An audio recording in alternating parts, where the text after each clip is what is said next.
오늘은 복음을 전할 사명이 있는 제자들의 부족한 모습을 살펴보고 또 그 사명을 주시는 예수님이 어떤 분이신지에 대해서 살펴보도록 하겠습니다.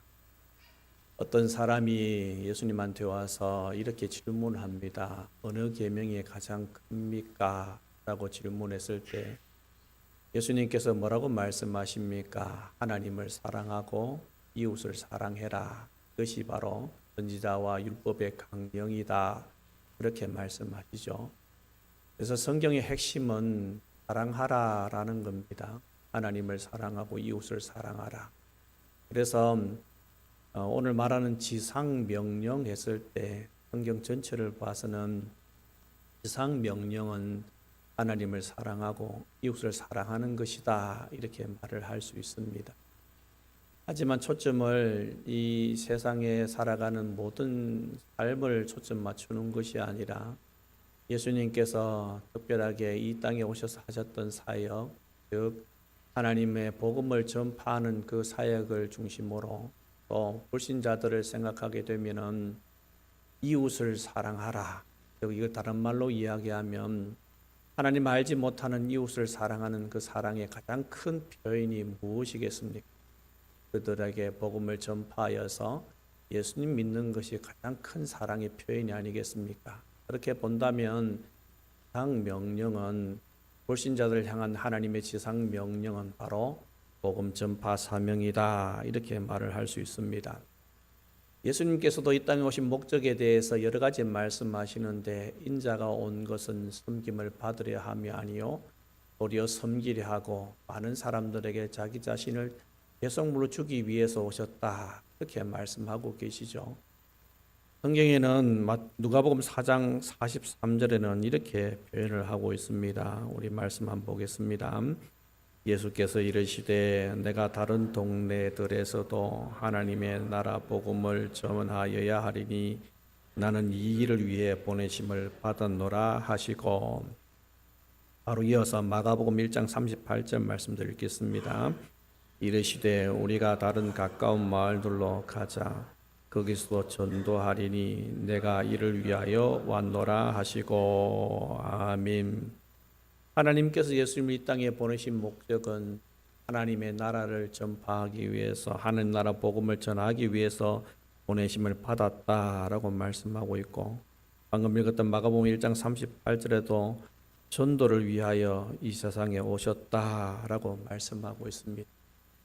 그러니까 예수님께서 이 땅에 오신 목적은 섬기는 것도 맞고 죽으시기 위해 오신 것도 맞는데, 그걸 한마디로 또 다른 말로 표현하자면 복음 전파를 위해서 오셨다. 이렇게 말을 할 수 있을 겁니다. 그렇다면 하늘과 땅의 모든 권세를 지니신 예수님께서, 즉 천지를 창조하신 예수님께서 제자들과 전도할 때 함께 계셔야만 하는 이유가 뭔가 하는 부분을 살펴보도록 하겠습니다. 제자들은 참으로 연약한 그런 존재들이었죠. 그래서 제자들은 첫 번째로 믿음이 굉장히 약한 존재들이었다. 이렇게 말할 수 있습니다. 예수님께서 공생의 기간 동안에 제자들을 데리고 다니시면서 그들에게 말씀을 전하시고 기적을 베풀어 주시면서 그들을 훈련시키셨습니다. 그렇게 본다면은 3년 동안에 먹고 자고 같이 다니면서 항상 하나님의 말씀을 가까이 듣고 또 예수님께서 일으키시는 그런 수많은 기적들을 보면서 그들이 믿음이 다른 사람들보다도 부쩍부쩍 많이 자라야 하지만은 참 더디기가 짝이 없습니다. 그래서 예수님께서 제자들한테 자주 책망하신 그 내용 중에 하나가 이 믿음이 적은 자들아 하는 그런 책망을 자주 하셨죠.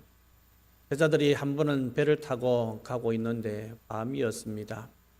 풍랑이 일어서 어떻게 할 수도 없어서 예수님을 깨웁니다. 주님, 우리가 죽게 되었습니다. 우리를 돌아보지 않습니까? 라고 깨우니까 예수님께서 깨셔서 하시는 말씀이 어찌하여 두려워하느냐 이 믿음이 적은 자들아 하고 책망을 하시죠. 그리고 나서 이 제자를 책망하시고 난 다음에 한 번 더 바다와 바람을 꾸짖으시니까 바람과 바다가 잠하게 되었습니다. 그때 이 사람들의 반응이 이러합니다. 마태복음 8장 27절 말씀. 그 사람들이 놀랍게 여겨 이르되 이가 어떤 사람이기에 순종하는가 하더라. 아멘. 이 사람들이 예수님을 그렇게 따라다니는데도 불구하고 예수님께서 하시는 일이 너무 신기한 겁니다. 그래서 도대체 이 사람이 누군가 라고 마음속에 생각을 합니다. 이토록 믿음이 없는 사람들이 바로 이 제자들이었습니다. 예수님께서 하나님의 보내신 거룩하신 자이시고 하나님의 아들이시고 또 이 세상을 창조하신 창조주라는 사실을 이들이 여전히 알지 못합니다. 그리고 두 번째, 이들에게 예수님이 필요한 이유가 뭐냐? 바로 이 사람들은 영적인 것보다도 세상에 관심이 많은 존재들이었습니다. 오늘날 예수님께서 사람들의 손에 잡혀 가게 될 것을 본격적으로 말씀을 하기 시작하는데, 이 말씀을 듣고 난 다음에 그 다음에 반응이 이렇습니다. 그 말씀을 하고 난 다음에 제자들과 같이 길을 가는데 제자들이 서로 다투는 겁니다. 다투는 이유가 무엇이었습니까? 누가 크냐? 우리 중에 누가 크냐? 우리말로 한다면은 과거에 그걸로 이야기한다면 이렇게 말할 수 있겠죠. 과연 예수님께서 임금이 되실 때 누가 우의정이 되고 누가 좌의정이 될 것인가 하는 그런 것 때문에 다툼을 하고 있습니다. 예수님께서 곧 죽는다고 이야기하셨는데 서로 누가 큰가 다툰다는 것은 예수님께서 보실 때 참으로 한심하기 짝이 없고 답답할 노릇입니다. 불치병으로 시한부 인생을 사는 죽을 날이 점점 가까워오는 어머니가 어린 자녀를 위해서 맛있는 것을 만들어 줍니다. 맛있게 많이 먹어. 이 아이는 어머니가 어떠한 상태인지 모르니까 엄마 또 해줘, 엄마 또 해줘 하는 것처럼 아주 어린아이 같이 구는 그런 모습이 바로 이 제자들의 모습입니다. 그리고 예수님께서 제자들과 함께 계셔야 하는 이유는 첫째로 세상은 제자들보다도 훨씬 강하기 때문입니다. 예수님께서는 미래에 일어날 일에 대해서 말씀하시고 특별하게 마태복음 10장에서 제자들을 파송하실 때 하신 그 말씀에 보면 이런 말씀을 합니다. 내가 너희를 보냄이 양을 이리 가운데로 보냄과 같다.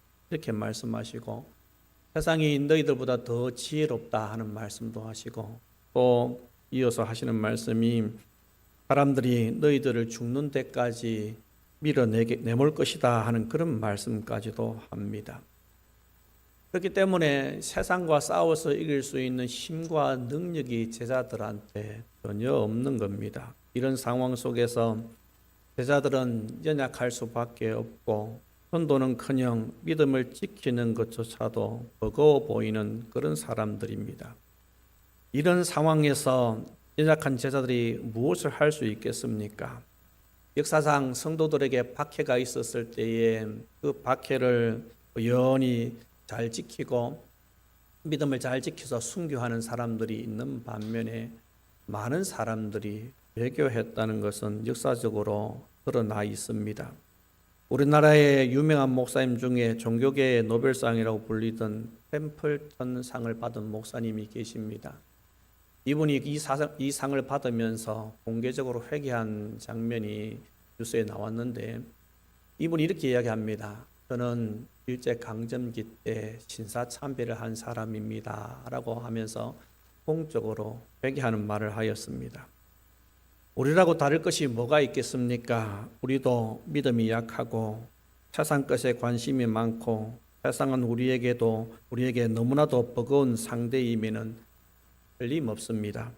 우리는 약하지만 우리와 함께 계신 예수님께서는 강하시고 여전히 세상은 위협적이지만 우리 예수님은 모든 권세를 지니신 왕 중의 왕으로 우리와 함께 계심을 믿으시기 바랍니다. 우리가 이 예수님의 은혜를 입었습니다. 우리도 이전에는 믿지 않는 자였고 세상에 속해 있었고 복음을 거부한 자들이었습니다. 그럼에도 불구하고 하나님께서는 이 땅에 예수 그리스도를 우리를 위해서 보내주셨고 예수님께서는 우리가 부족한 투성이고 하나님의 원수로 살아감에도 불구하고 우리를 위해서 기꺼이 십자가를 지셨습니다. 그래서 우리를 찾아와 주셨고 우리를 살려 주셨습니다. 용서받은 자로서 생명 얻은 자로서 우리만 누리고 침묵한다면 어떻게 되겠습니까?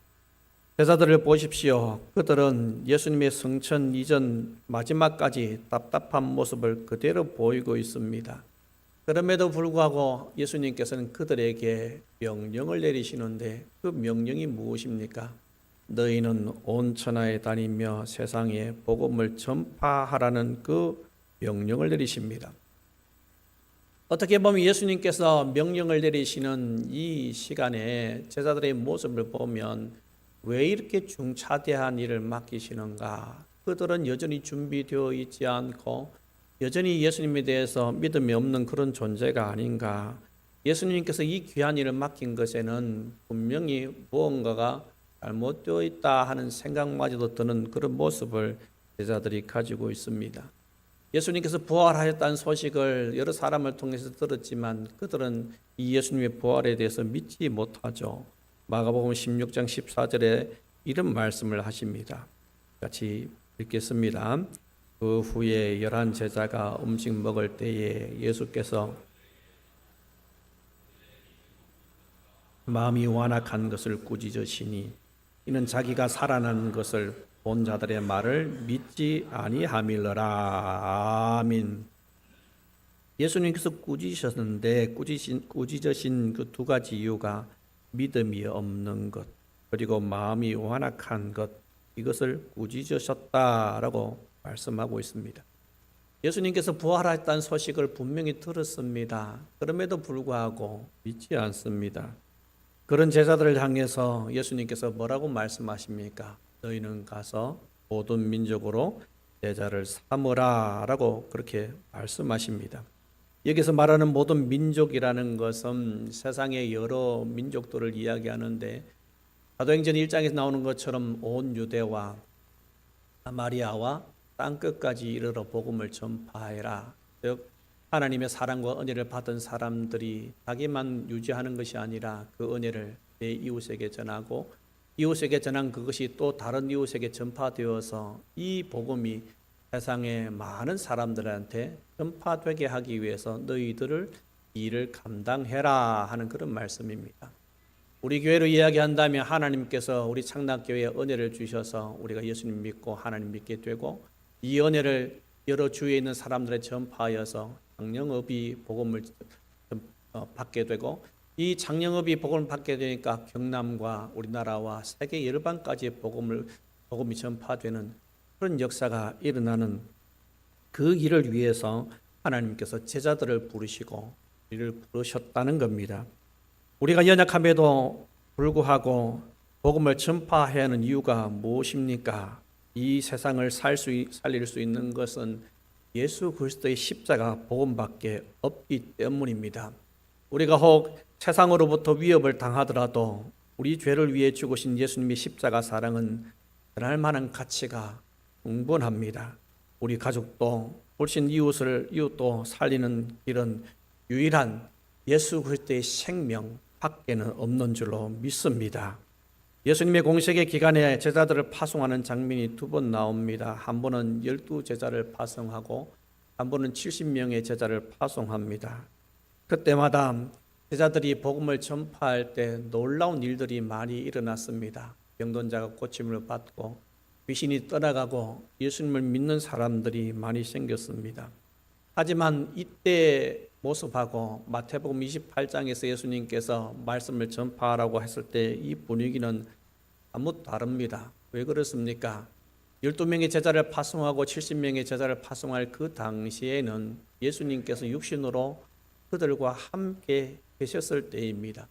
하지만 오늘 본문의 마태복음 28장에서 말씀하신 이때는 예수님께서 부활하시고 승천하시기 이전입니다.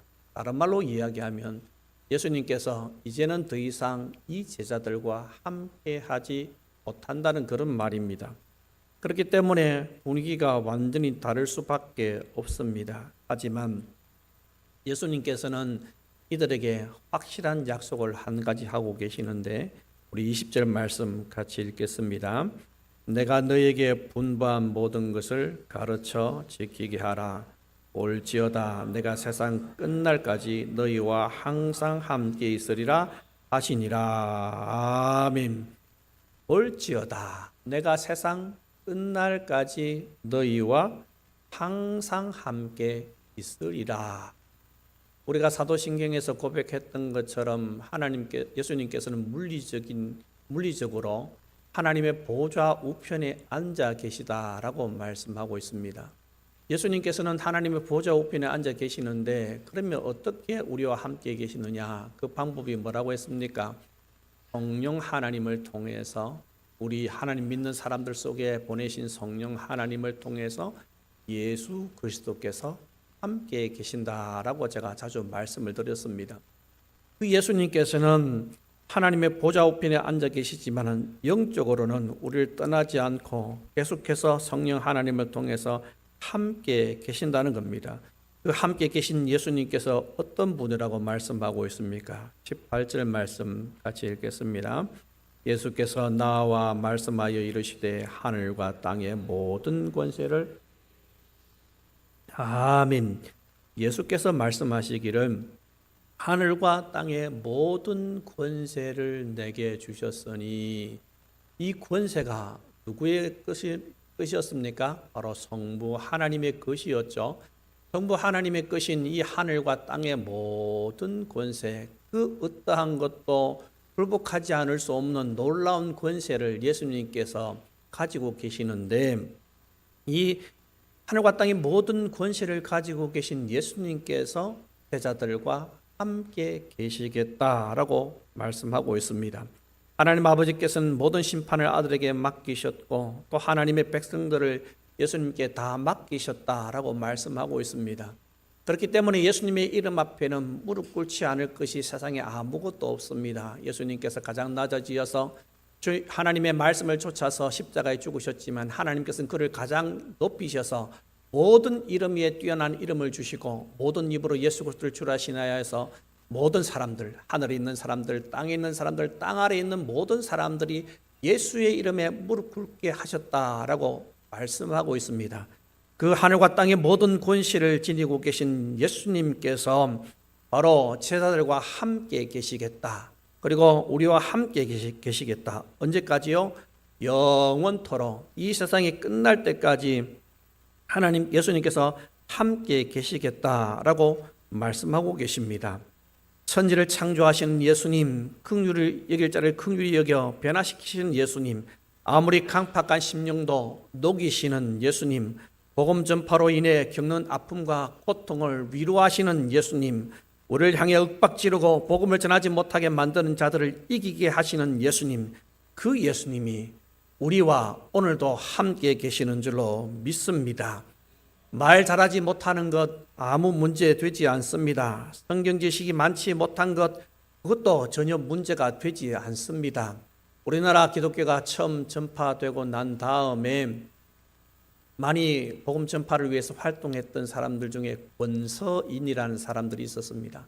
권서인이라는 사람들은 쪽 복음 성경, 예를 들자면 우리 앞에 보신 것처럼 전도지 논대 보신 것처럼 마태복음, 마가복음 이렇게 따로따로 되어 있는 그런 성경들이 있었습니다.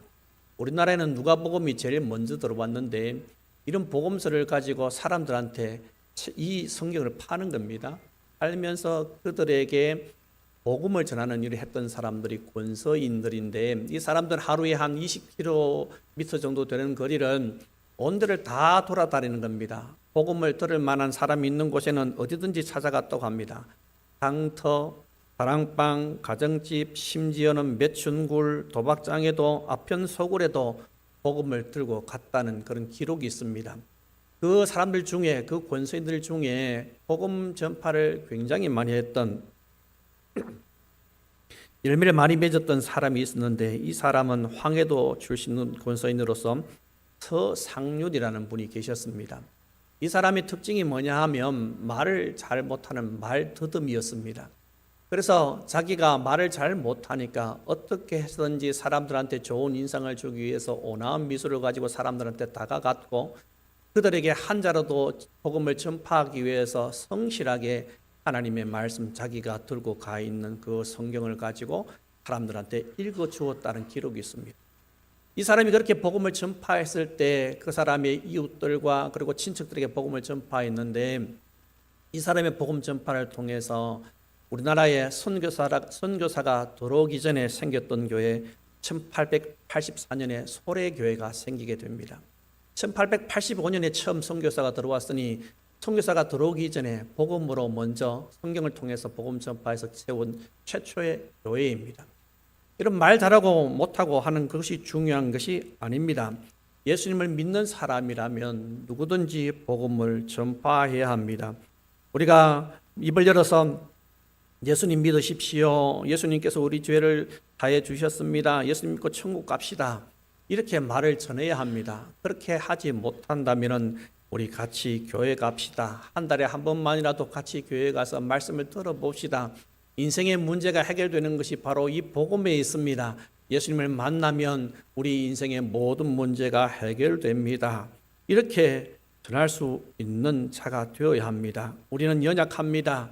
우리가 뭘 잘하겠습니까? 저번에 말씀드렸던 것처럼 우리가 어떻게 사람들에게 예수님 믿게 만들 수가 있겠습니까? 우리는 그런 능력이 없습니다. 하지만 다만 하나님께서 말씀하셨으니 우리는 전할 뿐입니다.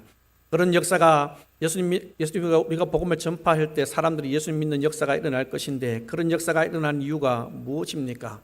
바로 하늘과 땅의 모든 권세를 지니신 예수님께서 우리와 함께 계시기 때문에 그런 역사가 일어나는 겁니다. 우리가 보냄을 받은 자로서 하나님의 말씀을 전파할 때 하나님의 거룩하신 성령께서 우리와 함께 역사하시고 하늘과 땅의 모든 권세를 지닌 예수님께서 우리와 함께 계셔서 분명한 역사를 일으켜 주실 것입니다. 지난번 설교에서 제자들이 복음을 전파할 때 제자들이 전파를 통하여서 수많은 기적들이 일어나고 그 기적들을 통해서 더 확실하게 말씀을 전파했다는 그 말씀을 들려드린 적이 있습니다. 거기에 보면 복음의 전파의 주체는 제자들이 아니라 예수님이라고 말씀을 드렸습니다. 우리 다시 말씀 한번 보겠습니다. 마가복음 16장 20절 말씀입니다. 제자들이 나가, 마가복음 16장 20절 말씀, 마가복음 16장 20절, 네, 같이 읽겠습니다. 제자들이 나가 두루 전파할세 그 다른 표적으로 말씀을 확실히 증언하시니라. 아멘. 제자들이 나가 두루 전파했는데 실제로 증언하시고 역사하신 분이 누구라고 말씀하고 있습니까? 주께서 함께 역사하사 그 따르는 표적으로 말씀을 확실히 증언하시니라 라고 되어 있습니다. 누가 복음을 전하셨다고요? 예수님께서 전하셨다라고 말씀을 하고 있습니다. 우리가 복음을 전할 때 그 복음 전하는 가운데 예수님께서 성령 하나님을 통해서 역사를 일으켜 주시는 것입니다. 그분은 우리가 복음을 전하는 현장에서 함께 계십니다. 초신자라도 괜찮습니다. 오래 다니신 분 당연히 문제가 없습니다. 예수님께서 가라고 명령하셨으니 그냥 가면 되는 겁니다. 그리고 전하고 제자 삼는 것입니다. 우리가 가는 것이 아닙니다. 왕이신 예수님께서 우리에게 가라고 명령하셨고 또 왕이신 그 예수님께서 가라고 명령하시고 난 다음에 우리를 그대로 내버려 두시지 않고 우리와 함께 계시겠다 분명히 약속하셨습니다. 오늘 부신 가족에게, 이웃에게, 친구에게 전화 한 통 하는 거 어떻습니까? 야, 아들아, 너 하나님께서 너무 사랑하신데 예수님께서 너를 위해 십자가에 달려 돌아가셨대. 뜬금없이 그렇게 말하는 거 쉽지 않습니다. 하지만 우리가 그렇게 전할 때 하나님께서 역사하여 주시는 겁니다. 만약에 전화로 힘들다면 이렇게 문자 보내는 것도 어떻습니까? 요즘 많이 힘들지? 하나님께서 너를 너무나도 많이 사랑하셔. 내가 너를 위해서 기도하고 있어. 이렇게 문자라도 보내보는 건 어떻겠습니까? 여러분, 저 입구에 있는 전도지가 있고 전도 책자가 있습니다. 끌고 가서 행판 모르는 사람일지라도 여기 생명이 있습니다. 한번 읽어보세요. 예수님 믿으면 너무 좋습니다. 한마디 전해보는 것은 어떻습니까? 전하면 예수님께서 우리와 함께 계시다는 것이 느껴지고 깨달아질 수 있습니다. 그러면 신앙생활하는 것이 더 많은 기쁨과 감사가 넘칠 수 있을 것입니다. 이런 은혜가 우리한테 나타나기를 간절히 소원합니다. 아멘.